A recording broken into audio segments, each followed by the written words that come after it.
The restaurant's private dining area hummed with congratulations. My daughter Maya sat at the head of the table, her valedictorian ribbon draped neatly over her blue frock. Extended family members crowded the area, their phones out to film what should have been a celebration of her academic accomplishments. I observed from my place in the center of the table, while family complimented Maya's efforts. 4 years of maintaining a perfect grade point average while working part-time, a full scholarship to medical school beginning in the autumn, and acknowledgement from the university president at the ceremony that afternoon. "Such a brilliant child," Aunt Linda exclaimed, lifting her wine glass. "You must be extremely proud." I grinned and nodded. Pride didn't begin to convey what I felt seeing Maya get her graduation earlier that day. She'd worked harder than anybody I knew juggling academics with her employment at the college library, never grumbling about the long hours or challenging tests. My mother sat at the other end of the table, her stance tight. She'd scarcely spoken to Maya throughout the ceremony, providing just a short nod when we arrived at the restaurant. My father sat near her checking his phone sporadically. The waiter brought out the main meals. Conversations switched to Maya's intentions for medical school, her preferred specialization, and the competitive program she'd been admitted into. Uncle James answered comprehensive questions about her study topic, genuinely interested in her work on heart regeneration. She inherited her brains from our side of the family, my mother remarked unexpectedly. The table quieted.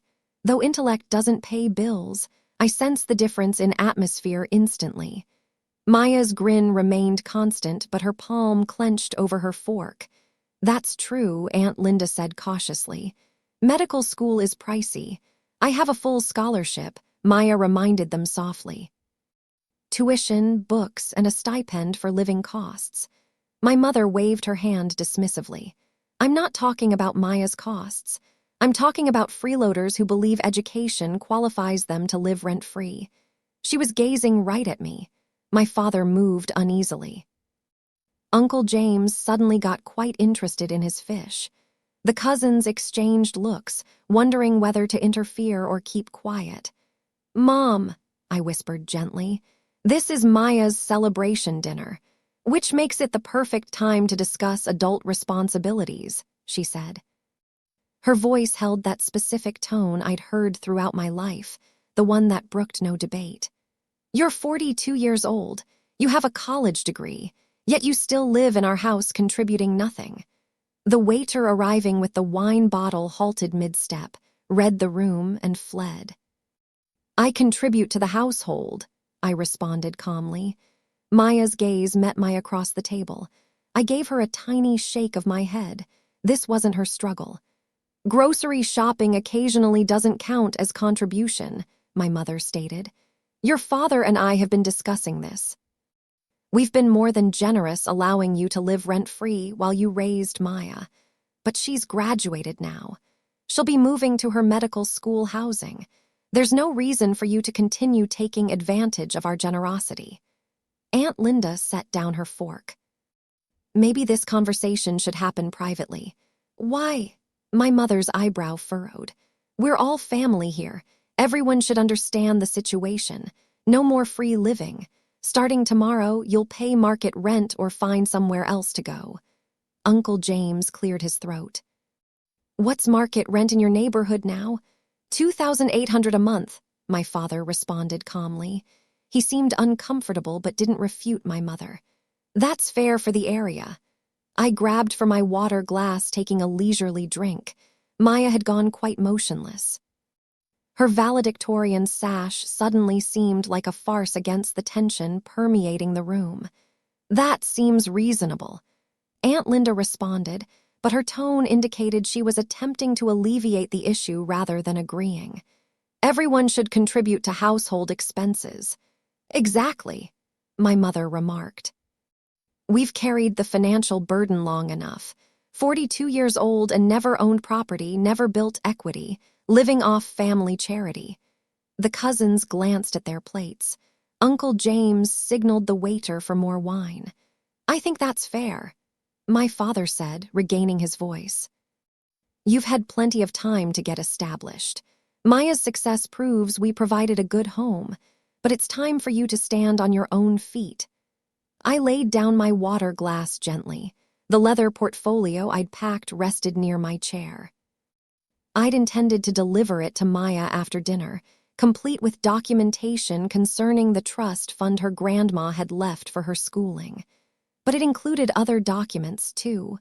You're right, I responded.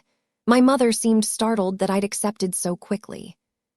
This is the perfect time to discuss property and financial responsibilities. I brought the portfolio onto my lap and opened it. The papers within were arranged with colorful tabs, everything in order.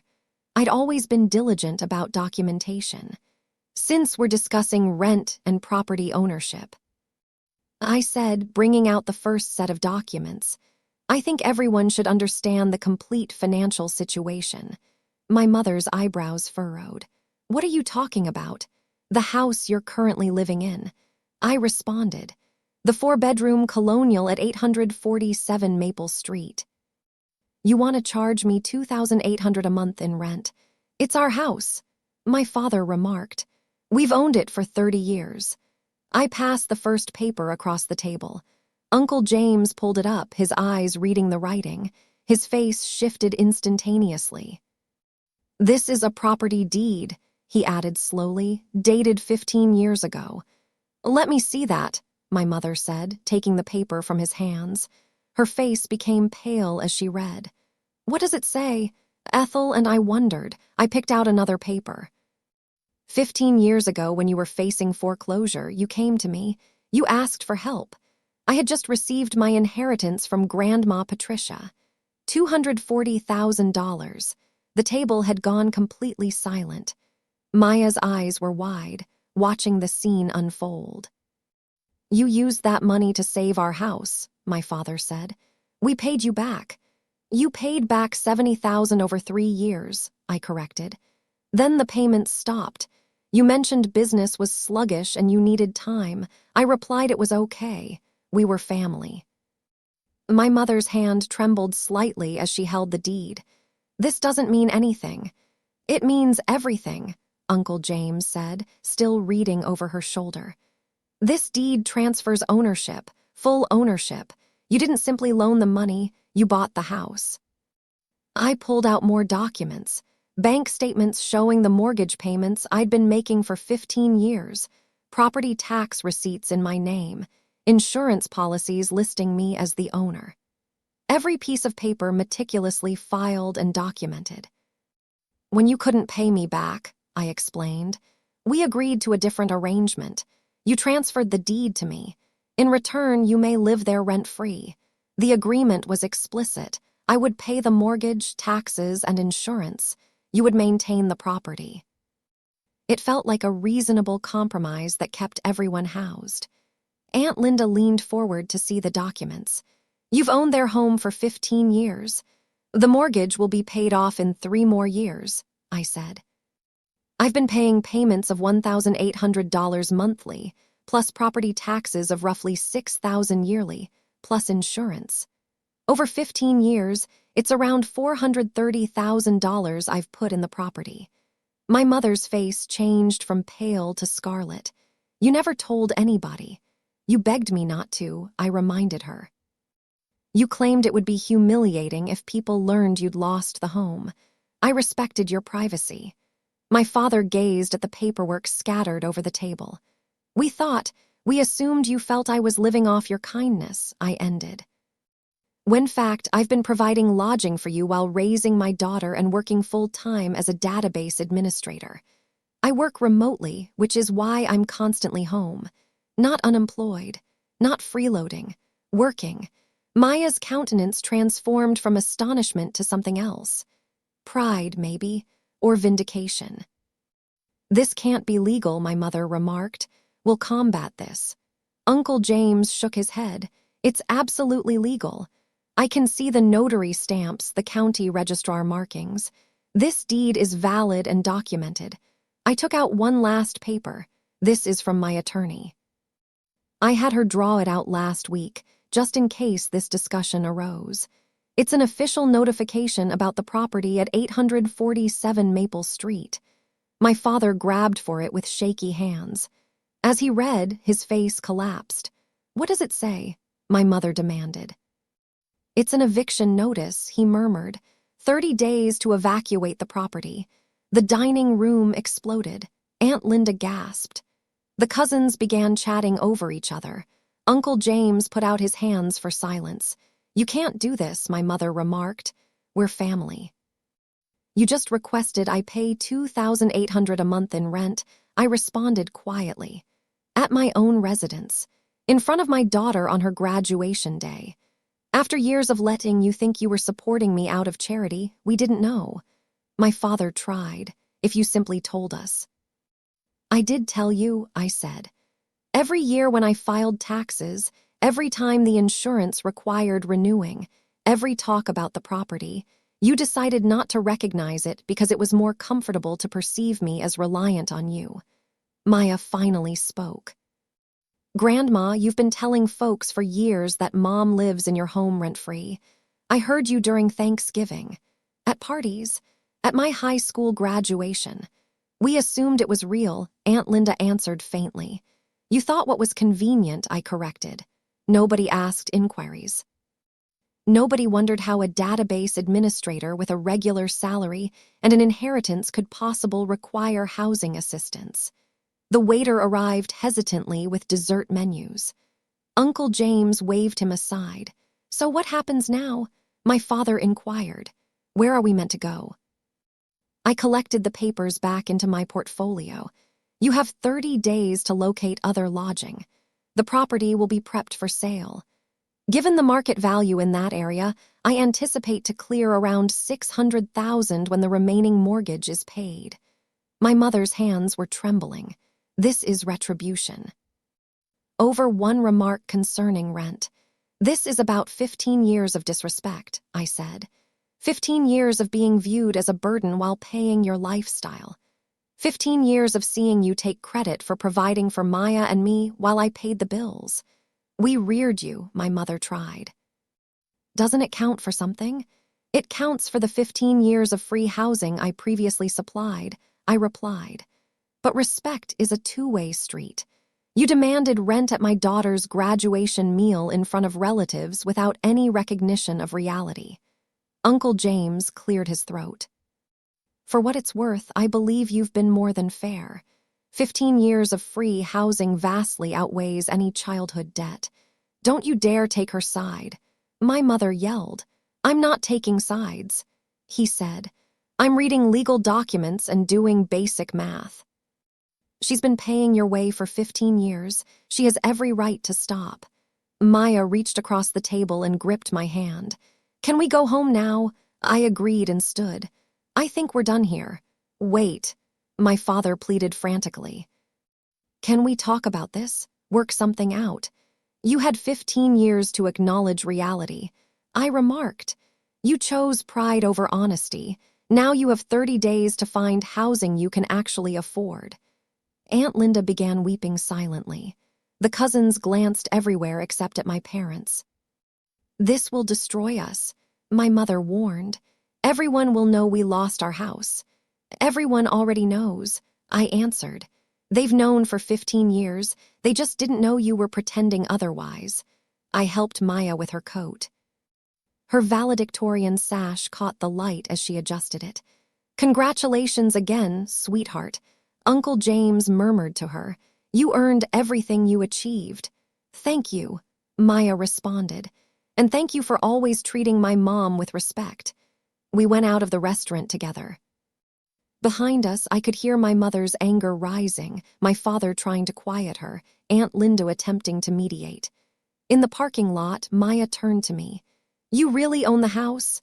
"I really own the house," I replied. "And you've been paying for everything this whole time?" "Everything." She held me firmly. "Why didn't you ever say anything?" "Because they're still my parents," I responded. And I hoped eventually they'd see me clearly without needing to be forced into it. But they didn't.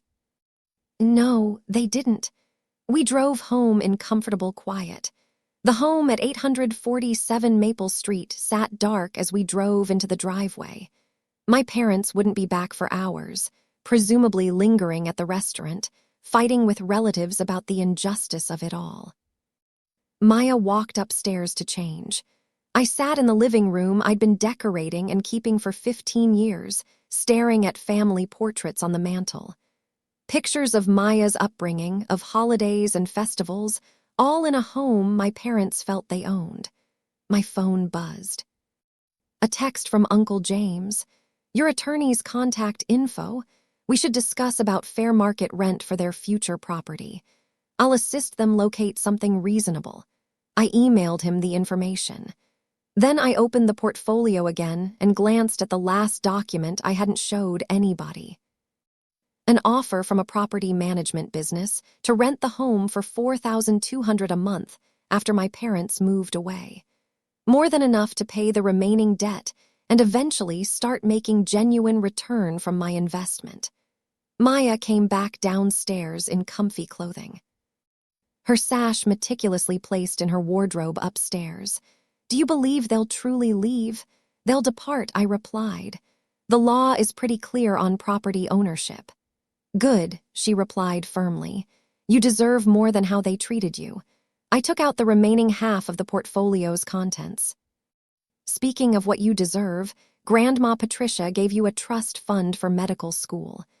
Even with your scholarship, you'll need money for living costs, equipment, maybe a vehicle." Her eyes widened as I showed her the balance.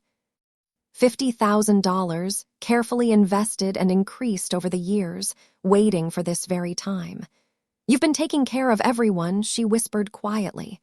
"That's what family does," I replied. "Real family. The sort that sees you plainly and supports you honestly." She embraced me again. Outside, an automobile drove into the driveway. My parents home earlier than planned. I eyed through the window as they sat in their vehicle, neither moving to get out. Tomorrow, I'd contact my attorney and initiate the legal eviction procedure. Tonight, I'd celebrate my daughter's accomplishments in the home I'd labored 15 years to keep. I went to prepare tea. I waited on the sofa, surrounded by years of memories in a house that had always been mine, waiting for my parents to finally come inside and confront the reality they'd been avoiding for far too long. The doorbell rang. Not my parents using their key, but really ringing the bell. A modest recognition, perhaps, that something essential had moved. I went to answer it, ready for whatever talk came next, safe in the knowledge that I'd done nothing wrong. I'd supplied, I'd supported, I'd been patient for 15 years. But tolerance and compassion have limitations, particularly when greeted with contempt during your daughter's best moment. I opened the door.